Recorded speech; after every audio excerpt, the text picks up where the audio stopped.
Local first week live সম্পর্কে আপনাদের সকলকে জানাই। আমরা বর্তমানে উপস্থিত রয়েছি ইসলামপুর কলেজের গেটে। এখানে ইসলামপুর কলেজের ছাত্রছাত্রীরা ইসলামপুর কলেজের সেমিস্টার ভিত্তিক যে তাদের দাবি রয়েছে যে ওদের সেমিস্টারে টাকা বেশি নিয়ে যাচ্ছে, সেই টাকা যেন কম নিয়ে যায় সেটাকে ভিত্তি করে তারা আজকে আন্দোলনে বসেছে।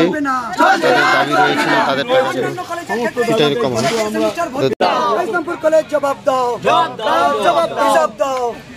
প্রথম সেমিস্টার কমপ্লিট করে দ্বিতীয় সেমিস্টারে যে ভর্তি করে দ্বিতীয় সেমিস্টারের পয়সা অনেক বেশি নেওয়া হচ্ছে। অ্যাডমিশন ফি অনেক বেশি, অ্যাডমিশন ফি এতটা বেশি নেওয়া হওয়া উচিত নয়।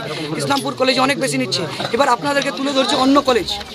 এখানে আপনারা দেখতে পারবেন সূর্য সেন কলেজ আছে, শিলিগুড়ি সূর্য সেন কলেজ, এটাও নর্থ বেঙ্গলের আন্ডারে আছে, আমরাও নর্থ বেঙ্গলের আন্ডারে আছি। এখানে সেকেন্ড সেমিস্টারে ভর্তি কত টাকা নেওয়া হয়েছে আপনারা দেখতে পাচ্ছেন। সেমিস্টার ফি নামে লেখা আছে 250 টাকা নেওয়া হয়েছে। এবার আমাদের Islampur college second semester current কত টাকা নেওয়া হয়েছে দেখছেন।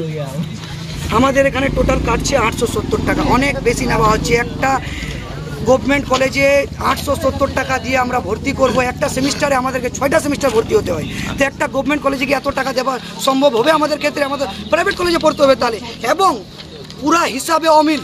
এরা যে স্ট্রাকচারটা বানাইছে কলেজ প্রশাসন, পুরা কলেজ প্রশাসন একদম স্ট্রাকচারটাই ভুল আছে। এখানে দেখতে পাচ্ছেন যে বাংলা ডিপার্টমেন্টের স্টুডেন্ট, বাংলা অনার্সের স্টুডেন্ট এর কাছে ল্যাবের ফি নেওয়া হয়েছে। বলছি একটা বিষয় যে 250 টাকা দেখা নেওয়া যাচ্ছে শিলিগুড়ির যে কলেজ দেখালে সেখানে, আর তোমাদের 850। আমাদের 850, কারো কাছে 1200, কারো কাছে 1500 নেওয়া হয়েছে। এটা কেন হচ্ছে? তাহলে কি দুর্নীতি চলছে কলেজে? একদম দুর্নীতি চলছে, স্ক্যাম চলছে, ঘোটালা চলছে। শুধু এটা নয়, আপনারা শুধু এটাই দেখছেন, এত ঘোটালাবাজি চলছে যে আপনাদেরকে আজকে আমরা গুনে শেষ করাতে পারবো না। কারা করছে এই দুর্নীতি? কলেজ প্রশাসন করছে, কলেজে যে আছে নেতৃত্ব কলেজ করতেছে। এবার কলেজে কি আছে ওটা আপনারা দেখবেন। এবং বাংলা ডিপার্টমেন্টের নামে ল্যাব ফি নেওয়া হয়েছে। বাংলা ল্যাবের কোনো কোর্স নেই, ল্যাবের কোনো এক্সাম হয় না, তাও ল্যাবের ফি বাংলার কাছে এখানে 150 টাকা নেওয়া হয়েছে। 8000 ছাত্রছাত্রী আমরা রয়েছি, বাংলার 500 থেকে নিয়ে 1000 ছাত্রছাত্রী রয়েছে। এবার 8000 ছাত্রছাত্রী যদি এত টাকা দেয় তো কত টাকা হবে আপনারা হিসাব করেন। কত লক্ষ লক্ষ 40-50 লক্ষ টাকা চলে যাচ্ছে, তাও কলেজে বলে টাকা নেই। এবার এরা ডেভেলপমেন্ট, বিল্ডিং, এখানে দেখতে পারবেন ডেভেলপমেন্ট, বিল্ডিং, এক্সামিনেশন, মেনটেন্যান্স ফি, এগুলো সব কিছু মিলায় 400 টাকার মতো নেওয়া হচ্ছে। কিন্তু রাজ্য সরকার 6400 কোটি টাকার আবেদন দিয়েছেন পশ্চিমবঙ্গ রাজ্য সরকার, তাও বাইরের থেকে টাকা, রাজ্য সরকার থেকে টাকা না নিয়ে আসে ইসলামপুর কলেজ আমাদের কাছ থেকে কেন লুটমার করতেছে, কেন চুরিবাজি করতেছে? এবং এখানে একটা আপনারা অ্যাডমিশন রিসিপ্ট দেখতে পারবেন, একটা ছাত্রর কাটছে 1245 টাকা, ঠিক আছে। কিন্তু আমরা যখন হিসাব করি সবগুলো ফি নিয়ে, যে ডেভেলপমেন্ট ফি বললে কী কী নিল, তো এখানে হিসাব অমিল, এখানেও হিসাব অমিল। এখানে 1194 টাকা হিসাব হয়েছে, টোটালে কাটছে 1245 টাকা। তো এখানে 51 টাকার কি স্ক্যামবাজি চলতেছে। শুধু একটা ছাত্র না, এখানে অনেকগুলো স্লিপ আপনাদেরকে আমরা সরাসরি দেখাই দিব, যেখানে আমাদের ওখানে কি 51 টাকা বেশি আছে। 51 টাকা বেশি আছে, হিসাবও নেই। এটা সব ক্ষেত্রে, সব ক্ষেত্রে, অনেক ছাত্র ক্ষেত্রে, মানে ওটা যোগফল যেটা হয় তার থেকে 51 টাকা বেশি আছে, হিসাবই নাই। পরেও তো এই মানে চাঁদাবাজি ফকচক নিয়েছে। এই যে তুমি বলছো কারোর থেকে 870, কারোর থেকে বেশি নিয়েছে। আপনি দেখেন মিল হবে না তো, কারো সেমিস্টারের অ্যাডমিশন ফি মিল হবে না। আপনি দেখেন, এখানে দেখেন 45-720, এখানে দেখেন আপনি কেন কম হলো, কেন বেশি হলো জিনিসটা। একটা কলেজ যেখানে ছাত্রছাত্রীরা নিজেদের জীবন যাতে ভবিষ্যৎ উজ্জ্বল হয় সেই জন্য আসে, তো সেই কলেজে এরকম দুর্নীতি, তাহলে তোমরা শিখবে কি? আমরা গভর্নমেন্ট কলেজে পড়ি, আমাদের ক্ষেত্রে এতটা টাকা দেওয়া সম্ভব হয় না। প্রথম আমরা এই জন্য আজকে বিক্ষোভে বসছি। আমাদের কাছে এমনও ছাত্র রয়েছে এখানে, যেখানে ও 2টা সেমিস্টার এখন অ্যাডমিশন করতে পারেনি, কারণ মাত্র একটা টাকা। এর আগের সেমিস্টারে ওকে অ্যাপ্লাই করছিল 1546 টাকা, এবার ওকে অপশন দিয়েছে 1245 টাকা।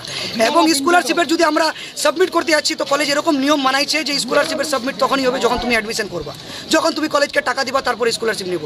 তোমরা কলেজ কর্তৃপক্ষকে জানিয়েছিলে? আমরা কলেজ কর্তৃপক্ষকে জানাইছি যে স্যার এইগুলো গোল্ডেন জুবলির টাকা স্যার, এগুলো স্যার একবার নেওয়ার নিয়ম কেন 2বার 4বার 5বার করে নেওয়া হচ্ছে স্যার। এবং স্যার অযথা ফি, এগুলো স্যার এক্সামিনেশন ফি, একটা কলেজের ছাত্র এক্সাম ভর্তিতে আপনি কেন নেবেন? একটা ছেলে এলিজিবল হবে না না এক্সামের জন্য, 75% অ্যাটেন্ডেন্স করবে কিনা ওটা তো ডিসেম্বর মাসে দেখবো আমরা। তারা কি বললো? কলেজ বলছে করছি হবে কিন্তু এবারও অ্যাডমিশন করছে ছাত্রছাত্রী, এবারও কাটছে। গোল্ডেন জুবলি নামের একটা টাকা নেওয়া হচ্ছে, যেটা গোল্ডেন জুবলির টাকা নেওয়া হয়েছে 100 টাকা করে প্রত্যেকটা ছাত্রের কাছে নেওয়া হয়েছে। একটা ছাত্র 3বার 4বার করে কিংবা দিয়েছে। আমি 3বার 4বার ধরলাম না, আমি একবারই ধরলাম। আমরা কমপক্ষে এখন কম হয়ে 8000 ছাত্রছাত্রী রয়েছি ইসলামপুর কলেজে। যদি 100 টাকা করে 14,000 ছিলাম, এখন বর্তমানে 8,000 রয়েছে, কম সংখ্যা হয়ে গেছে। এইগুলোই ঘোটালাবাজির জন্য কম সংখ্যা হয়েছে। আমাদের যে বন্ধুত্ব, আমাদের যে ব্যাচমেট, আমার ব্যাচমেট শিলিগুড়ি কলেজে পড়তেছে, কারণ কি ঘোটালাবাজি, স্ক্যামবাজি, তার জন্য এখানে পড়তেছে না, গুন্ডামি সব কিছু আছে। এবার এখানে যে আমাদেরকে গোল্ডেন জুবলির টাকা নেওয়া হচ্ছে 100 টাকা করে, 8,000 ছেলে যদি দিই তো 8 লক্ষ টাকা হচ্ছে। এবার 4বার 3বার করে আমরা দিয়েছি, আমরা হিসাব করছি 40 থেকে 50 লক্ষ টাকা তুলে নিয়েছে। আমাদের 1973-তে কলেজ স্টার্ট হয়েছে, মানে স্থাপিত হয়েছে। আমাদের 2023-এ 50 বছর কমপ্লিট হলো। তো 2023-এ আমাদের নবীনবরণ যেটা গোল্ডেন জুবলি ওটা সেটা করা গেল না। এখন কারেন্ট 2025 চলছে, 2025-এও টাকা নিচ্ছে, 2025-এও আমাদের গোল্ডেন জুবলির টাকা নিচ্ছে। তো একটাই ফি আমরা বারবার কেন দিব, এবং একটা গোল্ডেন জুবলির প্রোগ্রামের ফি আমরা কেন দিব বারবার? 100 টাকা করে আমরা দিয়েছি এবং করাও যাচ্ছে না প্রোগ্রামটা। এখন পর্যন্ত কলেজে কোনো প্রোগ্রাম হয়নি। তোমার নাম কি? আমার নাম মোহাম্মদ আলতাফ নেজিরি, কোন সেমিস্টার? আমি 6 সেমিস্টারের।